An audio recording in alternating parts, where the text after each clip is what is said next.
Good good evening sir. Good evening good evening. कैसे हो भाई? Good evening sir. कैसे हैं सब लोग? Very good evening.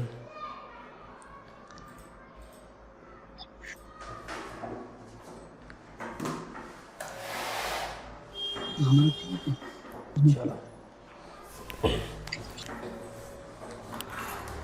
तो क्या चल रहा है नई ईयर में? तैयारी वारी बढ़िया चल रही है तुम्हारी?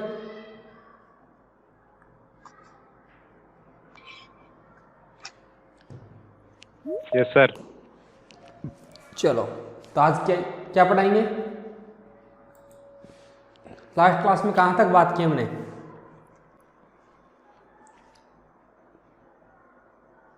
बताओ। बायोमेंटर्स। किसकी बात की? Biomentors sir, ecosystem. अच्छा, बायो मॉनिटरिंग वाला इकोसिस्टम, इकोलॉजी। ठीक है, इकोलॉजी तो होगी कंप्लीट फिर तो। बायो मॉनिटरिंग जहाँ भी। आज हम नया जो हमारा आज का टाइटल रहेगा, इट इज़ मोस्ट इम्पॉर्टेंट, सबसे इम्पॉर्टेंट, सबसे ज़्यादा एग्जाम में क्वेश्चन आने वाला, सबसे इंटरेस्टिंग, सबसे easy, that is IPM। What is the full stand of IPM? Integrated pest management. Integrated Pest Management. Integrated pest pest management. Can you tell me what is the meaning of paste?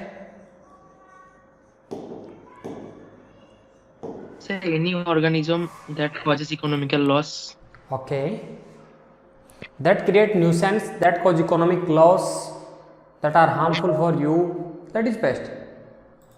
Simply बात है, भाई हमारे लिए economic loss पहुंचा रहा है, nuisance create कर रहा है, हमें हमारे लिए हार्मफुल है, तो पेस्ट की कैटेगरी में आएगा। सिंपल सी बात, इसमें कोई दो राय नहीं, तो उसको हम पेस्ट बोलेंगे। तो देखो, इंटीग्रेटेड पेस्ट मैनेजमेंट, तो यहाँ पे इंटीग्रेटेड पेस्ट मैनेजमेंट नाम क्यों दिया? इंटीग्रेटेड मतलब, पहले इसका मतलब समझते हैं। देखो, इंटीग्रेटेड का मतलब होता है समन्वित। What is the meaning of समन्वित? कि आप किसी भी चीज़ को एक जगह मिला के, किसी काम को एक साथ मिलके, कि हम सब लोग एक साथ एक रूम में बैठ के पढ़ेंगे तो हम इंटीग्रेटेड हो रहे हैं, वहाँ पे समन्वित हो रहे हैं, एक साथ मिलजुल के काम कर रहे हैं। तो इंटीग्रेटेड मतलब जितने भी आपके प्रैक्टिसेज हैं, जो कंट्रोल मेजर्स हैं, उनको आप एक सिस्टमेटिक मैनर में यूज करते हैं। किसके लिए? पेस्ट के मैनेजमेंट के लिए। देखो, एक टर्म होती है कंट्रोल, एक टर्म होती है मैनेजमेंट। कंट्रोल मतलब किसी चीज़ पर रोकथाम लगाना, उसको सप्रेस करना, उसकी ग्रोथ को स्लो डाउन कर देना या उसकी पॉपुलेशन को रोकना। बट मैनेजमेंट कंप्लीटली मैनेजमेंट, मतलब कंप्लीटली जो कंट्रोल करते हैं आप, उसको मैनेजमेंट बोलते हैं। तो यहाँ पे हमें करना क्या है? मैनेजमेंट करना है। किसका? पेस्ट का। और कैसा मैनेजमेंट का जो तरीका होगा वो हमारा, वो कैसा होगा? इंटीग्रेटेड। मतलब हमारे जितने भी मेथड, हम सब मेथड को मिला के ही काम में लेंगे। IPM की डेफिनेशन क्या होती है? कि जितने भी आपके सिस्टमिक, वो जितने भी आपके कंट्रोल मेजर्स हैं, उनको एक सिस्टेमेटिक तरीके से यूज करना है, जिससे आपकी इंसेक्ट की जो पॉपुलेशन है वो EIL लेवल तक नहीं पहुंच पाए। अब EIL लेवल क्या होता है वो हम आगे देखेंगे, पर एक बार डेफिनेशन की बात की जाती है तो सिंपल सी डेफिनेशन ये है कि IPM हम उसको बोलते हैं कि जितने भी आपके कंट्रोल मेजर्स हैं, जो कंट्रोल मेथड है, उनको आप एक सिस्टमेटिक तरीके से यूज करें ताकि आपकी जो पेस्ट पॉपुलेशन है वो EIL लेवल तक नहीं पहुंच पाए, दैट इज IPM। IPM का जो कंसेप्ट था वो किसने दिया था? Barrier and collar. Very good. यदि कंसेप्ट की बात करते हैं तो कंसेप्ट दिया था गियर एंड क्लार्क ने। और जो IPM की, यदि मैं टर्मिनोलॉजी की बात करता हूँ, टर्म की बात करता हूँ, तो टर्म किसने दी थी?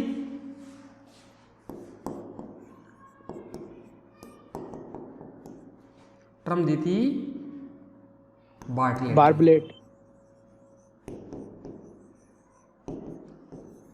तो ये दो हमारी चीजों की, एक तो टर्म है, टर्म दी थी बार्टलेट ने, कंसेप्ट दिया था गियर एंड क्लार्क ने।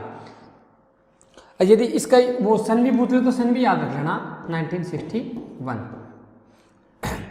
अब इसमें देखो, डेफिनेशन लिखवाने की जरूरत है क्या? डेफिनेशन वैसे पूछेगा नहीं, पर हमें याद रखना चाहिए कि integrated pest management, all the suitable methods use in A systemic manner. अच्छा, यहाँ थ्योरेटिकल एग्जाम देना है तुम्हें, बता। देखो, अपन टर्मिनल डेफिनेशन लिखेंगे, मतलब एक लाइन टू लाइन नहीं लिखेंगे,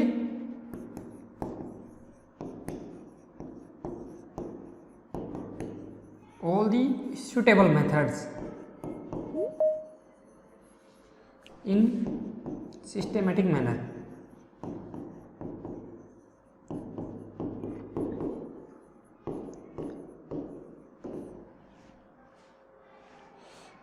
तो जितने भी आपके सुटेबल मेथड है उनको सिस्टेमेटिक मैनर में यूज करना है।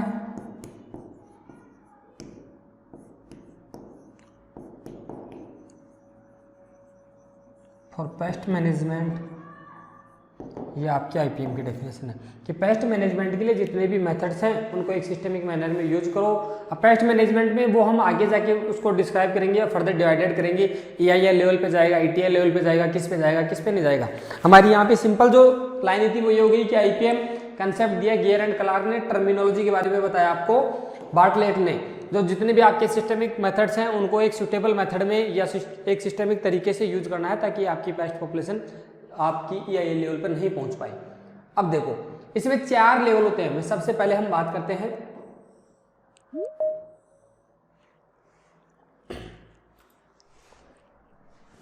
सबसे नीचे वाला लेवल, अलग अलग कलर जनरल क्या होता है, नीचे वाला लेवल को क्या नाम होता है? General equilibrium position. अच्छा अच्छा, मुझे तो पता ही नहीं था। डैमेज बाउंड्री होता है सर।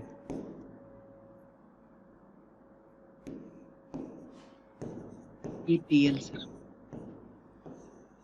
ये 4 आपकी पोजीशन होती है किसके अंदर, आईपीएम के अंदर। अब इन चारों पोजीशनों के बारे में हमें एक बार समझना है कि इनमें होता क्या क्या है। देखो डैमेज बाउंड्री नाम से पता लग रहा है, डैमेज बाउंड्री मतलब ये मैंने कोई मेरा एरिया फिक्स कर दिया और यदि इस एरिया में कोई बाहर का कोई भी चीज, कोई भी लिविंग ऑर्गेनिज्म यदि आएगा, मिस्टर लक्ष्मण नागर आपका कैमरा बंद कर दो, मेरा ध्यान भंग हो रहा है, आपकी तरफ जा रहा है ना, तो आपकी सुंदर सी तस्वीर को वापस से छुपा लो ना, मैं यहाँ से बंद कर दूंगा, ठीक है।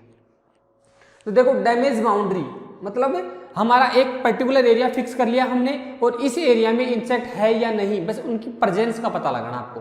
यदि है तो इसका मतलब वो आएगा, डैमेज करेगा, कुछ भी करेगा, पर हमें तो इतना ये एरिया सेलेक्ट किया। इस एरिया में मैं आपसे पूछा कि इसमें इंसेक्ट है क्या, आपने नोट किया कि सर मुझे यहाँ पे इंसेक्ट दिख गया, यहाँ पे दिख गया, इसका मतलब ये आपका डैमेज बाउंड्री, ठीक है। मतलब आपके एरिया के अंदर इंसेक्ट की प्रेजेंस डैमेज बाउंड्री कहलाती है, फर्स्ट इंपॉर्टेंट थिंग। देन दूसरा है ईटीएल। ईटीएल में क्या होता है कि यहाँ से मान लो आपको यहाँ पे 1 और 2 इंसेक्ट दिखे इस एरिया पे, इसमें आपको क्या नाम रख दिया, डैमेज बाउंड्री। डैमेज बाउंड्री में कितने इंसेक्ट होंगे, मिनिमम से मिनिमम पॉपुलेशन होनी चाहिए कि मिनिमम इंसेक्ट की पॉपुलेशन या मिनिमम पेस्ट की पॉपुलेशन जो फील्ड के अंदर प्रेजेंस शो करती है कि फील्ड में इंसेक्ट है या नहीं, उसको हम बोलते हैं डैमेज बाउंड्री। अब यहाँ आपको 2 इंसेक्ट दिख गए, धीरे धीरे ये मल्टीप्लाई करेंगे, इनकी पॉपुलेशन बढ़ेगी और कौन सी लेवल तक पहुंच गई, ईटीएल लेवल तक। ईटीएल लेवल क्या होता है, हर एक इंसेक्ट का हम फिक्स रखते हैं। जैसे मैं एग्जांपल के तौर पे बात करता हूं कि यदि आपको 50 से 60 एफिड, 50 से 60 एफिड या यदि आपको 10 मीटर स्क्वायर एरिया में, यदि 10 मीटर स्क्वायर एरिया में आपको 50 से 60 एफिड मिलते हैं तो ये उसका ईटीएल लेवल है। मतलब आप पहले 10 मीटर एरिया स्क्वायर सेलेक्ट कर लो, उसमें से आप पॉपुलेशन काउंट करो किसकी, एफिड की।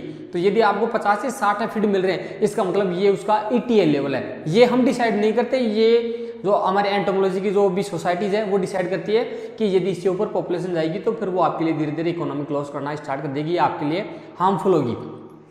तो हमने एक एग्जांपल देखा, जैसे मस्टर्ड एफिड का ये एग्जांपल है। तो यदि मस्टर्ड एफिड में आप 50 से 60 देखते हो, ऐसे मान लो कोई राइसी स्पाई की बात करता हूँ, तो यदि आपको 5 टेलर्स पे मिलते हैं तो एडल्ट मिलते हैं उसके, यंग मिलते हैं तो उसके लिए वो उसका ईटीएल हो जाएगा। 1 से 2% डैमेज का बात करते हैं तो ब्राउन प्लांट टॉपर का मिल जाएगा। तो हर एक इंसेक्ट का अलग अलग डिसाइड होता है। तो ये जो ईटीएल लेवल है वो ये वाला लेवल है, मतलब ये पॉपुलेशन बढ़ी इसकी, एफिडी मान लो, और इस पे यहाँ पे इंसेक्ट हो गया आपके 50 से लेके 60, कितनी दूरी में, 10 मीटर स्क्वायर एरिया में। तो इसके लिए आपका ईटीएल लेवल है। अब हमें ईटीएल लेवल पे क्या करना है, तो जितने भी आपके कंट्रोल मेजर हैं आपको यहाँ ईटीएल लेवल पे अप्लाई करना पड़ेगा। इसलिए ईटीएल पे एक लाइन लिखी आती है कि all the control measure should be applied at ETL level to prevent the pest population to reaching EIL. मतलब आपको जितने भी कंट्रोल मेजर्स हैं वो ईटीएल पे यूज करने हैं, किसके लिए, कि ताकि आपकी पेस्ट की जो पॉपुलेशन वो यहाँ तक नहीं पहुँच पाई। क्योंकि ये तो देखो बढ़ता हुआ क्रम है, ये तो बढ़ता जाएगी, पहले इतनी कम पॉपुलेशन थी, अभी धीरे धीरे बढ़ती हुई किस पे आ गई, ईटीएल पे। अब ईटीएल से फिर ये मल्टीप्लाई करती हुई कहाँ पे जाएगी, ईआईएल पे, ठीक है। मान लो ये बढ़ रही है तो हम किस लिए मैनेजमेंट करते हैं कि ताकि ये जो बढ़ रही है पॉपुलेशन इसको हम रोक दें, यहीं पे रुक जाए, इससे ऊपर नहीं जाए। क्यों नहीं जाए? अगर मान लो इस वाले जोन पे पहुंच जाती है आपकी पॉपुलेशन और इसके ऊपर यदि एक भी इंसेक्ट हो गया तो वो आपको इकोनॉमिक लॉस पहुंचाएगा, इकोनॉमिक इंजरी लेवल। इस वाले नेम का नाम होता है इकोनॉमिक थ्रेशोल्ड लेवल, EIL का नाम होता है इकोनॉमिक इंजरी लेवल। नाम से पता लग रहा है इकोनॉमिक इंजरी, मतलब हमें यहाँ पे आर्थिक नुकसान होगा। ये कोई हमने डेडलाइन डिसाइड कर दी, बोलते हैं ना कि अगर तू इससे एक पाँव भी आगे रख दिया मैं तेरा पाँव काट दूंगा, तो वो वाली बात है कि यदि एक भी इंसेक्ट इससे आगे गया तो आपको वो इकोनॉमिक लॉस पहुंचाएगा, सिंपल सी बात है। तो हमने कंट्रोल मेजर कहाँ से स्टार्ट कर दिया था? ETL पे, ताकि हमारी पेस्ट की पॉपुलेशन है वो EIL तक नहीं पहुंच पाई। यदि पहुंच भी जाए तो हम उसको वापस से क्या कर लें, कंट्रोल कर ले, हमें इकोनॉमिक लॉस नहीं हो। तो ये हमारा इकोनॉमिक इंजरी लेवल है। और ये है GEP, मतलब GEP को होता है जनरल इक्विलिब्रियम पोजीशन। आपके पूरे साल कितनी पेस्ट पॉपुलेशन थी? यहाँ पे 10 इंसेक्ट थे, यहाँ पे 50 से 60 थे, यहाँ पे 80 थे। हमने पूरा का एवरेज निकाला और यहाँ पे मैंने कर दिया है कि हमारे एवरेज निकल के आ गया 70, मतलब हमारे पूरे साल का एवरेज पेस्ट पॉपुलेशन कितनी थी या पेस्ट की डेंसिटी कितनी थी, हम उसको बोलेंगे GEP। तो यहाँ पे 4 चीजें हो गई। DB का फुल फॉर्म है डैमेज बाउंड्री, ETL की फुल फॉर्म है इकोनॉमिक थ्रेशोल्ड लेवल, ETL की फुल फॉर्म है सॉरी EIL की इकोनॉमिक इंजरी लेवल, और GP की फुल फॉर्म है जनरल इक्विलिब्रियम पोजीशन। अब मैं एक बार फिर से रिपीट कर देता हूं, जिसके समझ में नहीं आया तो वो थोड़ा सा ध्यान दे लें। इंसेक्ट की मिनिमम से मिनिमम पॉपुलेशन जो फील्ड में प्रेजेंस शो करती है दैट इज डैमेज बाउंड्री, ठीक है। तो इंसेक्ट की मिनिमम पॉपुलेशन जो फील्ड के अंदर प्रेजेंट है उसको आप क्या बोलते हो? डैमेज बाउंड्री, जिससे आप आइडेंटिफाई कर पाते हैं ना ये इंसेक्ट है, मान लो रेड कॉटन बग है, हमने फील्ड में चक्कर लगाया और हमें पता लग गया कि हमारी फील्ड में रेड कॉटन बग का एक इंसेक्ट दिख गया, इसका मतलब वो हमें प्रेजेंस शो कर रहा है, क्योंकि सबसे मिनिमम पॉपुलेशन एक ही हो सकती है। ऐसा तो नहीं सकता आधा इंसेक्ट है और उसका पंख मिल गया तो हम लगाएंगे कि हमारे इंसेक्ट है, मतलब मिनिमम से मिनिमम पॉपुलेशन जो आपको प्रेजेंस शो करती है दैट इज डैमेज बाउंड्री। उसके बाद में ETL economic threshold level, damage boundary से इंसेक्ट बढ़ेंगे, ETL लेवल हर एक इंसेक्ट का फिक्स होता है। ETL लेवल पे क्या करते हैं हम कि at the ETL level control measure should be applied, मतलब आपको यहाँ पे अप्लाई करने ही पड़ेंगे। तो कंट्रोल मेजर आपने शुड बी अप्लाई कहाँ पे किया? आपने ETL लेवल पे। फिर उसके बाद में यदि आपकी पेस्ट पॉपुलेशन बढ़ रही है, कंट्रोल नहीं हो रही, तो वो बढ़ती हुई कहाँ पे जाएगी? ऊपर EIL लेवल पे। EIL लेवल का क्या है? इकोनॉमिक इंजरी लेवल, मतलब यदि इस लेवल से एक भी इंसेक्ट यदि ज्यादा हो गया, कि मैं बोल सकता हूँ कि minimum pest population that cause economic loss at EIL level, मतलब आपकी पेस्ट की जो मिनिमम पॉपुलेशन है जो आपको इकोनॉमिक लॉस पहुंचाती है उसको आप इकोनॉमिक इंजरी लेवल पर काउंट करते हैं।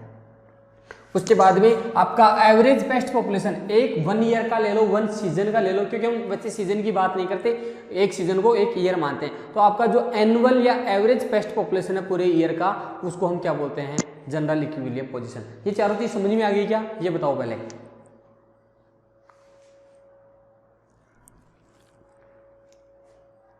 Yes sir. किसी को कोई डाउट है? सर इकोनॉमिक लेवल पे कोई कहाँ पे अप्लाई कर दो सर? एक बच्चा बोलो, हाँ बताओ। सर जो ETL होता है, ETL में कोई लॉस नहीं होता इकोनॉमिक? नहीं, आपको ETL में कोई लॉस नहीं होता। ETL हम इसलिए डिसाइड करते हैं कि ताकि फार्मर को हम इन्फॉर्म कर सकें कि इस लेवल से ऊपर यदि आपकी पेस्ट पॉपुलेशन जा रही है तो आपको यहाँ पे सारे कंट्रोल मेजर अप्लाई करने हैं। अब ठीक है, मान लो आपको यहाँ पे एक इंसेक्ट दिख रहा है, मैं इसे एग्जाम्पल के तौर पर बताता हूँ। हमारी फील्ड में एक इंसेक्ट दिख गया तो क्या हमें इंसेक्टिसाइड का स्प्रे करना चाहिए? नहीं। हमें 100 इंसेक्ट दिख गए, क्या हमें करना चाहिए? या फिर 50 दिख रहे हैं तो हमें करना चाहिए? हम कहाँ पे करेंगे इंसेक्टिसाइड का स्प्रे?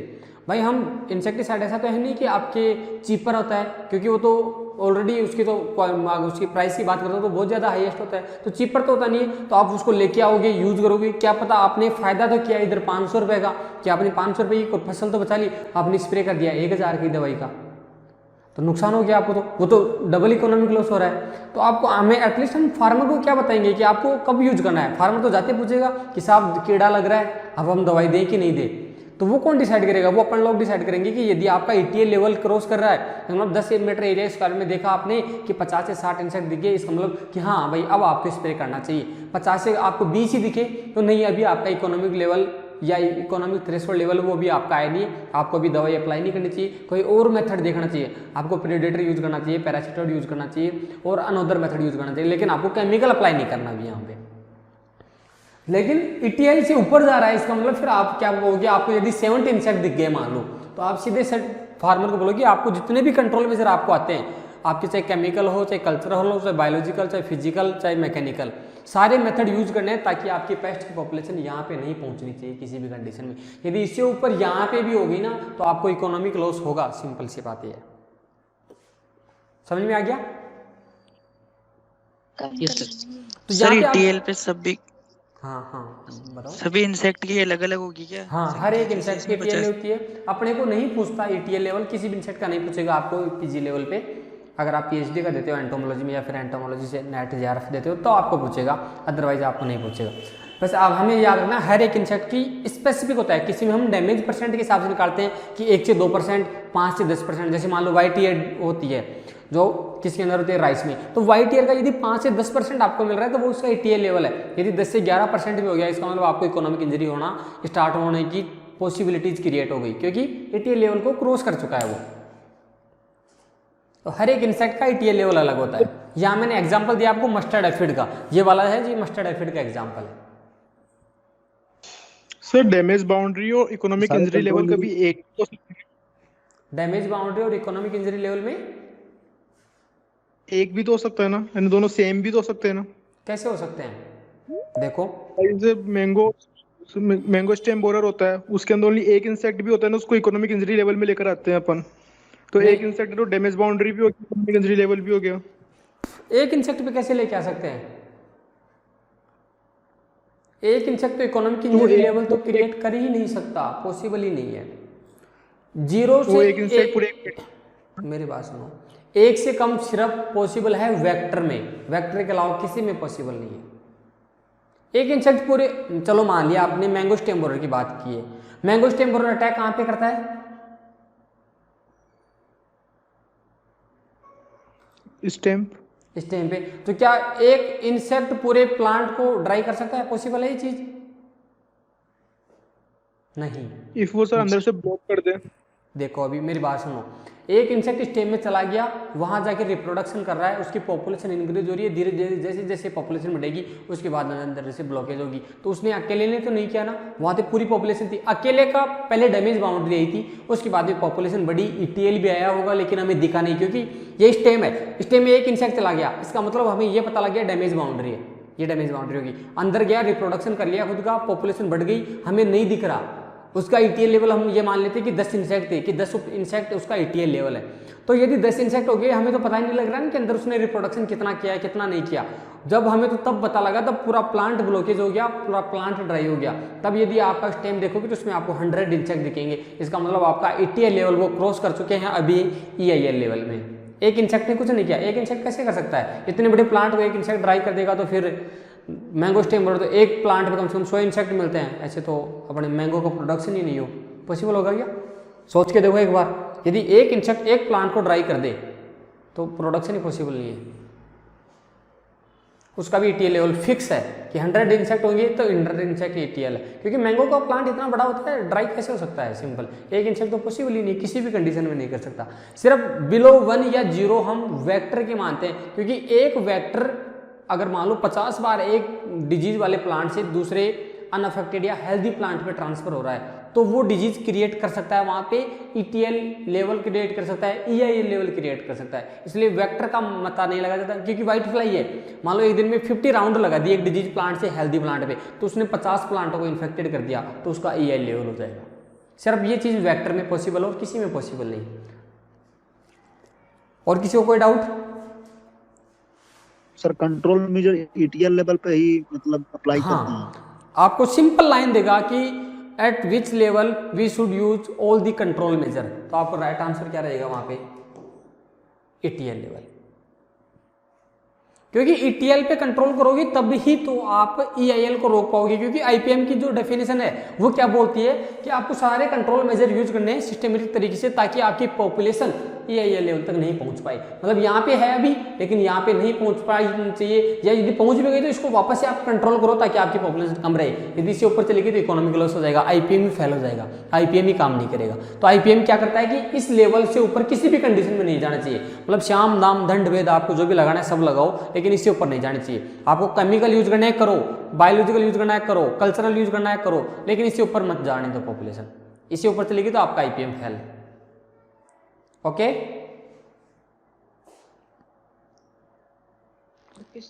तो आपको यहाँ पे सिंपल सी चीजें क्या लिखना है कि डैमेज बाउंड्री में सिंपल लाइन में लिख दूं minimum insect population,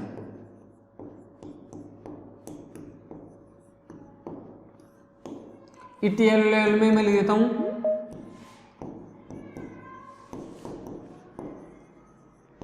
control measure should be applied. EIL में मैं लिख देता हूं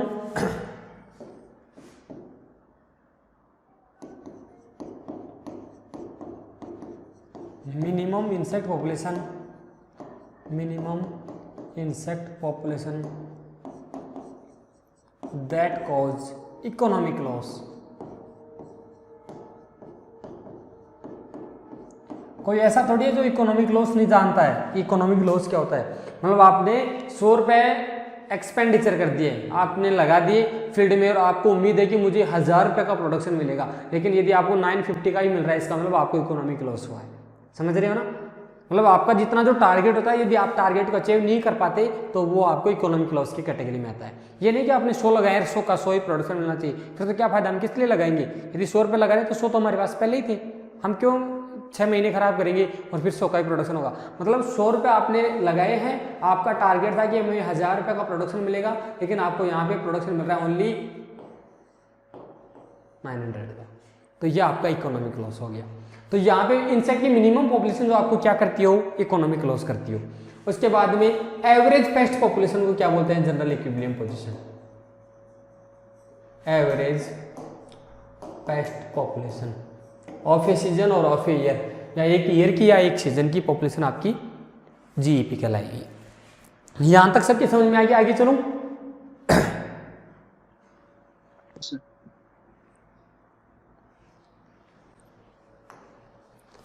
इसके बाद देखो दो टर्मिनोलॉजी हो रही है, एक है इंजरी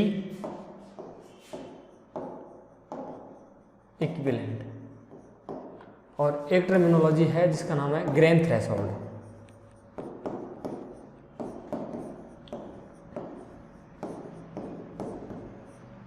देखो इंजरी इक्विवेलेंट क्या होता है,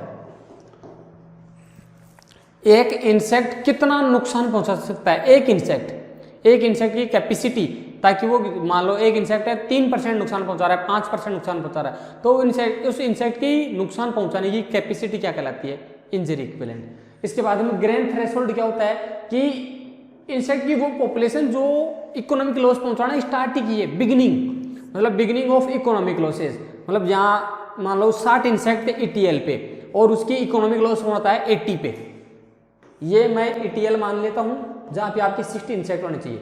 ये आपका EIL लेवल है, मतलब आपको इकोनॉमिक लॉस कितने इंसेक्ट से होगा, 80 से। अब ये इसकी 81 पॉपुलेशन, जस्ट बिगिनिंग हुआ है यहाँ पे, क्योंकि 80 से जस्ट ऊपर होने क्या हो जाएगा, EIL हो जाएगा, आपको इकोनॉमिक लॉस होगा। तो ये 81 इंसेक्ट की पॉपुलेशन जो आपको इकोनॉमिक लॉस पहुंचा रही है, उसको आप ग्रेन थ्रेशोल्ड बोलते हो कि beginning of economic loss is termed as gain threshold. ये दोनों चीज समझ में आ गई क्या? सर ग्रेन थ्रेशोल्ड बताना एक बार। ठीक है, loss caused by individual insect.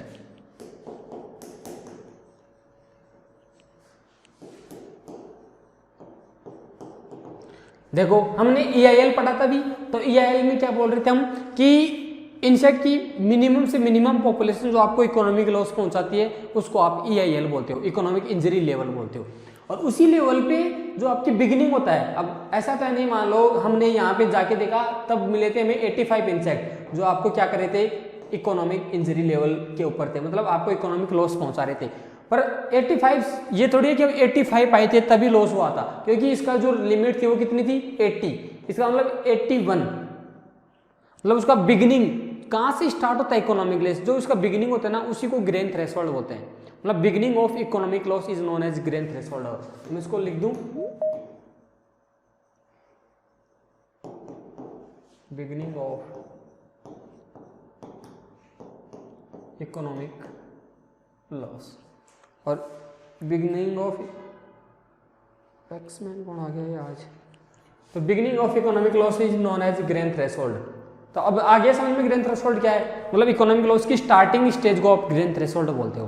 बाकी इससे ऊपर जो जाती रहेगी वो इकोनॉमिक इंजरी लेवल में आती रहेगी, EIL लेवल में आप काउंट करेंगे, लेकिन स्टार्टिंग की जो फर्स्ट स्टेप है उसको हम बोलेंगे grain threshold. Is it clear और नॉट?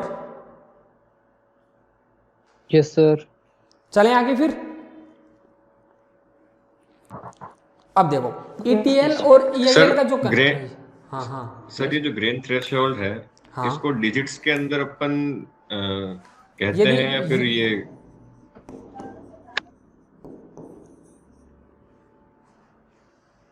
कितना लॉस हुआ आपको किलोग्राम पर हेक्टेयर, एक हेक्टेयर में कितने किलोग्राम का लॉस हुआ, ये इसकी यूनिट है। Okay okay sir. चलो, ETL एंड EIL का जो कंसेप्ट है, ये टर्म में है, ये किसने दी थी, कोई बताएगा? सर स्टर्न है। Very good, Stern et al. What is the meaning of et al? Sir if है ना 2 से ज्यादा साइंटिस्ट होते हैं ना तो एटो लगा देते हैं अपन। हाँ, मतलब हम 5 लोग हैं, जैसे मैं, हसीम, शशांक, सुनीता, अभय, मनीषा। अब सबने मिलकर रिसर्च किए, फर्स्ट जो स्टार्ट किए वो मैंने किए, मेरे साथ साथ बाकी सारे पैरेलल काम करते थे, तो मेरे नाम के साथ आ जाएगा अजय अटल, मतलब मैं और मेरे साथी सब ने मिलकर ये टर्मिनोलॉजी दी थी। तो इस टर्म और उसके साथियों ने क्या दिया था, EIL एंड ETL की टर्मिनोलॉजी, ये इंपॉर्टेंट है। अब इसके बाद भी हम चलते हैं आगे, यहां तक क्लियर है सबको? Yes sir. चलो, अब देखो आपने नाम सुना होगा की pest, major pest, minor pest. क्या होता है की pest, major pest, minor pest, किसको बोलते हैं आप? चलो आप तो ये बता दो पहले, मेजर और माइनर किसके अकॉर्डिंग हम नाम रखते हैं कि ये मेजर पेस्ट आपका, ये माइनर पेस्ट है?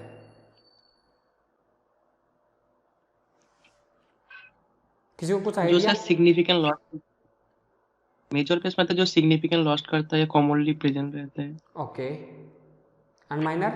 पॉपुलेशन में सिग्निफिकेंट लॉस उतना नहीं करता है, पॉपुलेशन भी कम होता है, कॉमनली फाउंड नहीं होता। अगर पॉपुलेशन कम होगी तो हम उसको माइनर भी बोलेंगे। नो सर, मतलब कॉमनली फाउंड नहीं होता, उतना सीवियर अटैक नहीं करते, हो सीवियरली Okay. डैमेज नहीं करते। ओके, चलो इनके अलावा इसको जैसा आइडिया, एटलीस्ट अपना ओपिनियन दो, मुझे पता लगेगा आप कहाँ सोच रहे हैं। Yes? पैकिंग पेस्ट है जो सर कॉटन में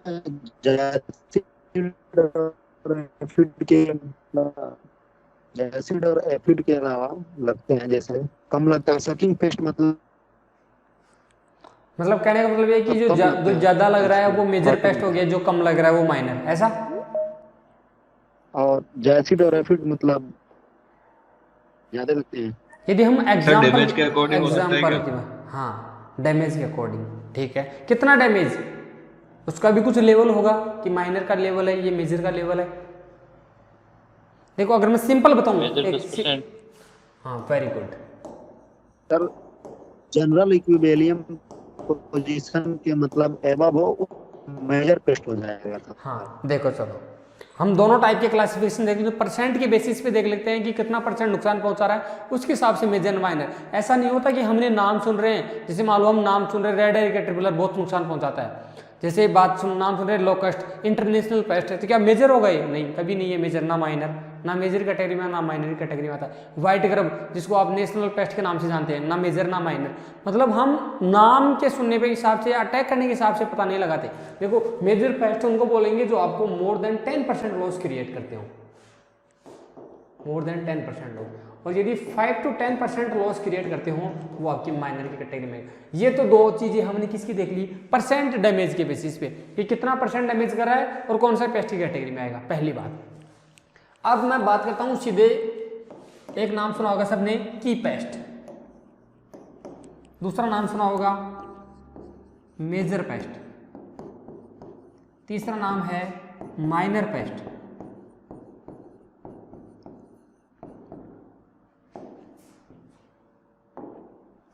इसके बाद में नाम है स्पोरेडिक पेस्ट, इसके बाद में नाम है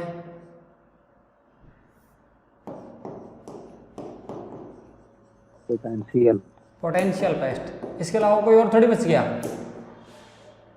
रेगुलर पेस्ट। हाँ रेगुलर तो की कोई बोलते हैं अपन, की माइनर मेजर एंडेमिक और हाँ उनको भी साथ में लिख लेते हैं। चलो एंडेमिक पेस्ट एपिडेमिक और एपिडेमिक पेस्ट, तो ये अपनी पेस्ट की कैटेगरीज हैं। अब हम इनको किस हिसाब से देखेंगे कि हमने जो अभी तक EAL, ETL और GEP जो पढ़ी है ना, उसके बेसिस पे अब हमारा ये आगे काम चलेगा। देखो अब वो अगर आपको समझ में आई है तो ये समझ में आएगा, वो समझ में नहीं तो ये भी समझ में नहीं आएगा।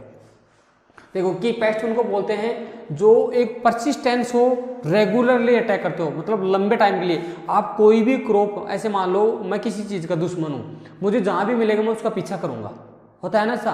मतलब एक वो अगर सीधा सा एग्जांपल देना चाहूँ तो एक अंधा प्रेमी, जानते हो अंधा प्रेमी कैसा होता है कि उसको जहाँ भी, जिस लड़की से वो प्रेम करता है, जहाँ भी वो दिखेगी वो वहीं पे जाएगा उसके पास।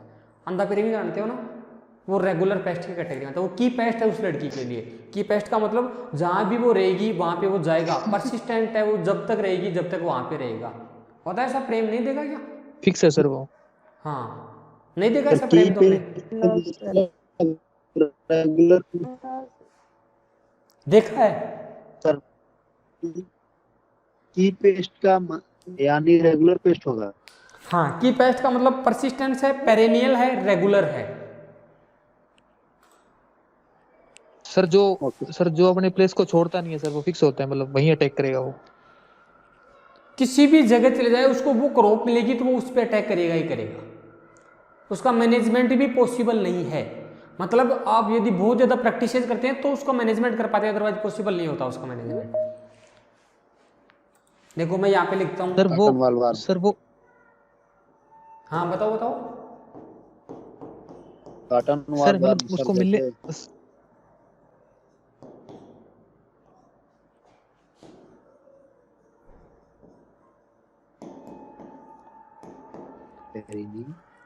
परसिस्टेंट है, पेरेनियल है और रेगुलर है।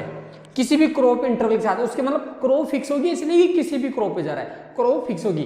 तो मान लो मैं किसी से प्रेम करता हूं तो मैं जिससे करता हूं उसी के पास जाऊंगा, तो ये परसिस्टेंस, पेरेनियल, रेगुलर की कैटेगरी में आऊंगा, की पेस्ट की कैटेगरी में आऊंगा।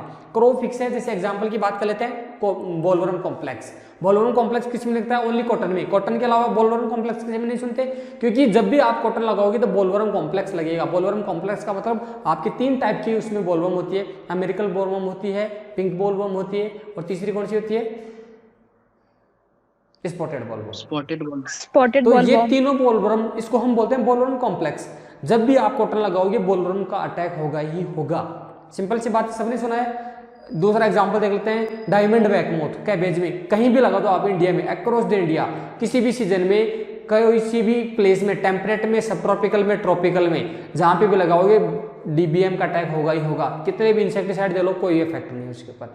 मतलब वो उसके साथ रेगुलर है, परसिस्टेंस है और पेरेनियल है। जितने बार लगाओगे, इस साल लगाया तब भी होगा, नेक्स्ट सीजन में लगाओ तब भी अटैक करेगा, उससे नेक्स्ट सीजन में लगा दो तब भी अटैक करेगा। मतलब रबी, खरीफ, जायद, किसी भी सीजन में लगाओ अटैक होगा ही होगा। इसलिए हम उसको परसिस्टेंस, पेरेनियल या रेगुलर की कैटेगरी में मान रहे हैं। पहली बात समझ में आ गई क्या आपको? और इसका जो मैनेजमेंट है, यहाँ पे इतनी जगह नहीं होगी, आगे लिख देंगे अपने, इसके बारे में पूरी लिख देते हैं।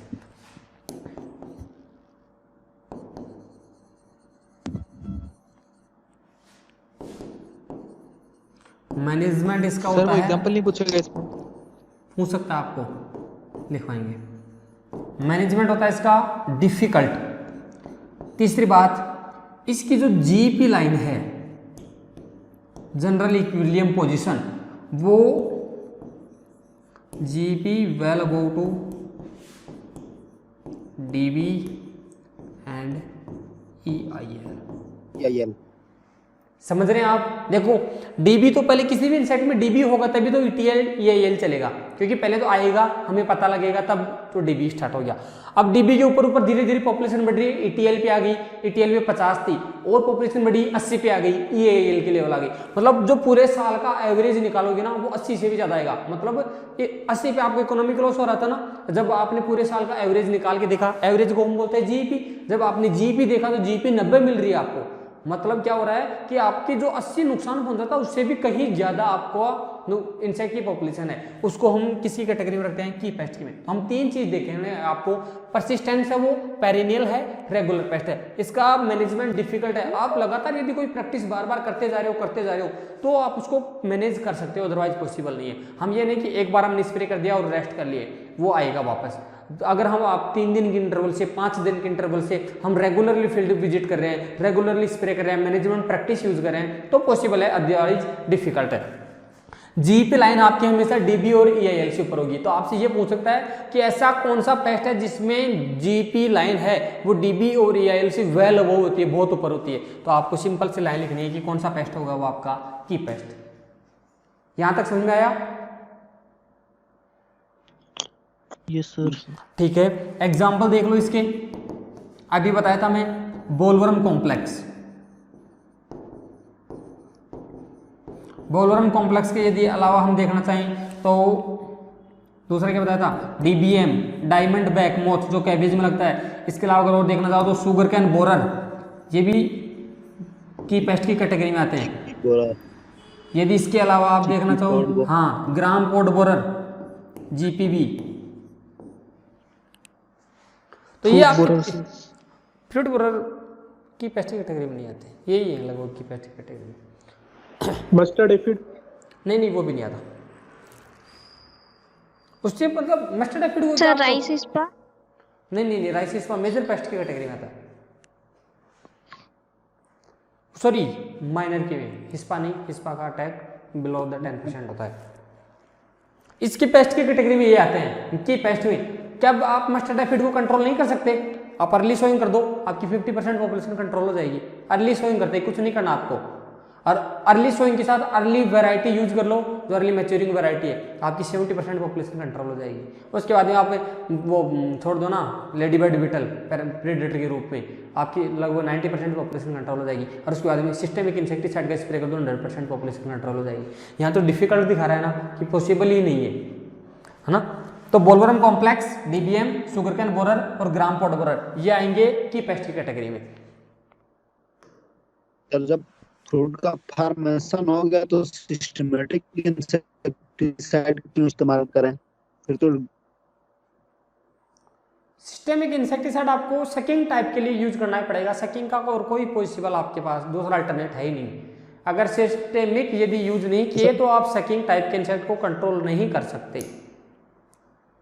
सर मतलब वो अब आपके क्वेश्चन का भी जवाब पे भी देता तो हूं। असर आएगा। तो उसकी इंसेक्टिसाइड की सेल्फ लाइफ होती है, half life and self life. नाम सुना होगा आपने कि वो कब तक टॉक्सिकेट रहेगा, दैट इज सेल्फ लाइफ। और उसकी half days half life, generally हम इंसेक्टिसाइड की हाफ लाइफ डिसाइड करते हैं। जैसे मान लो मैं किसी 2,4-D की बात करता हूँ तो 2,4-D की हाफ लाइफ होती है लगभग अराउंड 1 मंथ, या फिर 2 to 4 मंथ उसकी सेल्फ लाइफ होती है, मतलब 2 से 4 महीने। 2,4-D इंसेक्टिसाइड नहीं है, वैसे जनरली बता रहा हूँ। तो यदि 2,4-D की जो सेल्फ लाइफ थी वो 2 से 4 महीने होती है। तो ऐसे यदि इंसेक्टिसाइड की बात करते हैं इमिडाक्लोपिड की लगभग 14 डेज होती है, तो 14 डेज की हाफ लाइफ होगी 7 डेज, मतलब 14 दिन तक यदि आप स्प्रे करने के बाद यदि उसको कंज्यूम करते हैं तो आपकी बॉडी में किसी इंसेक्टिसाइड का इफेक्ट होगा। अदरवाइज 14 दिन के बाद आप यूज करो कोई दिक्कत नहीं है, मतलब उसकी वो वैलिडिटी है, वो एक्सपायरी डेट है कि 14 दिन बाद उसका कोई इफेक्ट नहीं होगा।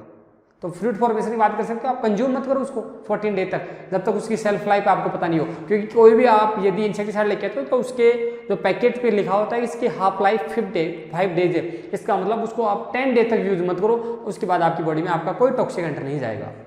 समझ गए? ठीक है, इसके बाद में हम किसकी बात कर रहे हैं? मेजर पेस्ट की। देखो मेजर पेस्ट एक तो हमने परसेंट के बेसिस पे बात कर लिया, वो क्लासिफिकेशन अलग था, ये वाला क्लासिफिकेशन अलग है। इसमें क्या है ना आपके GP is near by the dB and EIL, मतलब यहाँ पे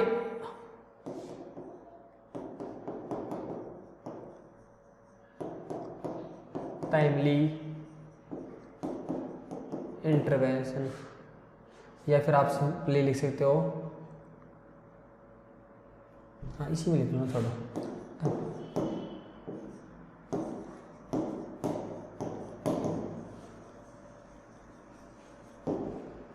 ये मेजर पेस्ट की कैटेगरी होगी, मतलब आपकी जो जीपी लाइन है वो नियर बाई रहेगी किसके, ईआईएल और डीबी के, मतलब कम तो नहीं रहेगी, ज़्यादा तो रहेगी यदि आप टाइमली इंटरवेंशन करते हो या फ्रीक्वेंटली इंटरवेंशन करते हो। फ्रीक्वेंटली और टाइमली तो आप जानते हैं कि क्या है इसका मतलब बार बार आप किसी इंटरवेंशन कर रहे हो कि आपने फिक्स बना लिया कि 10 डेज 15 डेज, उसके बाद 21 डेज, उसके बाद 1 मंथ आफ्टर, उसके फिर 2 मंथ आफ्टर। यदि आप इंटरवेंशन फिक्स कर लिया कि फ्रिक्वेंटली आप क्या कर रहे हो, कोई भी मैनेजमेंट प्रैक्टिस यूज कर रहे हो, उससे आपकी मेजर पेस्ट का मैनेजमेंट आराम से पॉसिबल हो जाएगा। यहाँ पे जीपी लाइन है वो डीबी और ईआईएल के नियर बाई मिलेगी, इसको बोलते हैं आप मेजर पेस्ट। एग्जाम्पल क्या है मेजर पेस्ट के, कॉटन कॉटन जैसिड, यदि मैं कॉटन जैसिड की जगह कॉटन लीफ ऊपर लिख दूं तो किसी को कोई दिक्कत है क्या?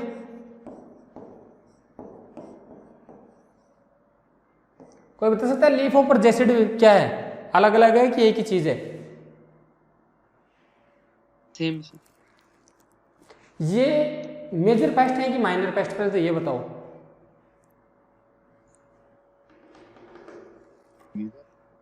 मेजर पेस्ट है। 2016 मेजर से पेस्ट है। 2016 से पुराना डाटा उठा के देखना, माइनर पेस्ट की कैटेगरी में थे। अब 2016 से पुरानी अगर आप कोई किताब पढ़ोगे तो उसमें माइनर पेस्ट मिलेगा आपको। क्यों मिलेगा, कोई एग्जांपल बता सकता है? बढ़ गए होंगे, ज्यादा लग रहे होंगे तो मेजर पेस्ट में आ गए, मतलब देखो उनकी डैमेज बाउंड्री से ऊपर आ गए तो। कॉटन व्हाइट फ्लाई और जैसिड था जो लीफ ऊपर है, वो पहले माइनर पेस्ट की कैटेगरी में थे, लेकिन हम सिंथेटिक पायरेथ्रोड्स लगातार यूज कर रहे हैं, और इन सिंथेटिक पायरेथ्रोड्स के लगातार यूज करने की वजह से ये मेजर से माइनर से अब किस कैटेगरी में आ गए, मेजर में। और ऐसे पेस्ट जो माइनर से मेजर में बदल जाते हैं उसको आप बोलते हो सेकेंडरी पेस्ट आउटब्रेक। क्या नाम देते हैं उसका? Secondary paste outbreak. कभी लिखवाएंगे, याद दिला देना क्लास में, भूल जाऊंगी कहीं। तो ये कॉटन व्हाइट फ्लाई और कॉटन लीफ ऊपर पहले माइनर थे, लेकिन सिंथेटिक पायरेथ्रोड्स की यूज की वजह से ये मेजर की कैटेगरी में चेंज हो गए। इसके अलावा ग्रीन लीफ ऊपर, ब्राउन प्लांट ऊपर, किसके हैं ये दोनों पेस्ट? राइस के, मेजर की कैटेगरी में आते हैं। शुगर कैन व्हाइट फ्लाई, ये भी किस कैटेगरी में? Major pest category. तो यहाँ पे मेजर पेस्ट हम किसको मान लिए कि जो डीबी और ईआईएल के नियर बाई रहेगा, जो टाइमली इंटरवेंशन या फ्रीक्वेंटली इंटरवेंशन उसके मैनेजमेंट आराम से कर सकती है। एग्जांपल है cotton white fly, cotton leaf ऊपर, दोनों पहले माइनर थे, 2016 के बाद में मेजर कैटेगरी में आ गए। या आपसे पूछ ले कि ऐसे कौन से पेस्ट है जो रिसेंटली मेजर से वो माइनर से मेजर में कन्वर्ट हुए हैं, तो कॉटन व्हाइट फ्लाई और कॉटन लीफ ऊपर या कॉटन जैसिड आप जिसका नाम बोलते हैं। इसके बाद में ग्रीन लीफ ऊपर। हाँ बेटा। सर ये आपने बताया था ना timely intervention can be manage, हाँ मतलब किस टाइप से ये फ्रीक्वेंटली, हमें समझ नहीं आया सर ये। अब जैसे ग्रीन लीफ ऊपर है, ब्राउन प्लांट ऊपर है, मान लो ब्राउन प्लांट ऊपर ही बताता हूँ। तो ब्राउन प्लांट ऊपर में अल्टरनेट वेटिंग एंड ड्राइंग एक प्रोसेस होती है कि एक बार आप सूखा कर दो पूरे राइस की फील्ड को, एक बार ओवर क्राउडिंग कर दो या ओवर वेटिंग कर दो जिसमें ज्यादा पानी भर दो। तो यदि ज्यादा पानी भर दिया तो वेटिंग हो गई वहां पे, उसके बाद में उसमें बिल्कुल पानी सुखा दो, तो वो कौन सी कंडीशन हो गई? ड्राइंग की। तो अल्टरनेट वेटिंग एंड ड्राइंग करते हो आप, एक बार ज्यादा मॉइस्चर कर देते हो, एक बार बिल्कुल मॉइस्चर की कमी कर देते हो, क्योंकि इनसे मॉइस्चर पे इफेक्ट होता है, दोनों पे ह्यूमिडिटी पे इफेक्ट पड़ता है। यदि ह्यूमिडिटी ज्यादा हो रही है फिर एक बार बिल्कुल कम हो रही है। ग्रीन और ये जो ब्राउन प्लांट ऊपर, इसको क्या चाहिए कि जो आपका थ्रू आउट द सीजन है वहां पे इक्वल वो ह्यूमिडिटी प्रेजेंट होनी चाहिए, तब तो ये सर्वाइव करेगा, अदरवाइज नहीं करेगा। तो आप यहाँ क्या कर रहे हो, एक बार तो बहुत ज्यादा पानी भर रहे हो, दूसरी बार बिल्कुल सूखा रख रहे हो, फिर पानी भर रहे हो, फिर सूखा रख रहे हो। तो ये अल्टरनेट वेटिंग एंड ड्राइंग हो गया। ये प्रैक्टिस यदि आप बार बार यूज करते हो तो ऑटोमेटिकली किसको मैनेज कर दिया आपने? बीपीएच को। तो ये आपकी टाइमली या फ्रिक्वेंटली इंटरवेंशन हो गया कि आप कोई भी प्रैक्टिस यूज कर रहे हो जो फ्रिक्वेंटली यूज कर रहे हो, बार बार में यूज कर रहे हो उसको। आ गया समझ में? Okay yes sir. ठीक है, इसके बाद में शुगर कैन व्हाइट फ्लाई, ये आपकी किसी कैटेगरी में आएगा, मेजर पेस्ट की कैटेगरी में। अब चलता हूँ मैं माइनर पेस्ट।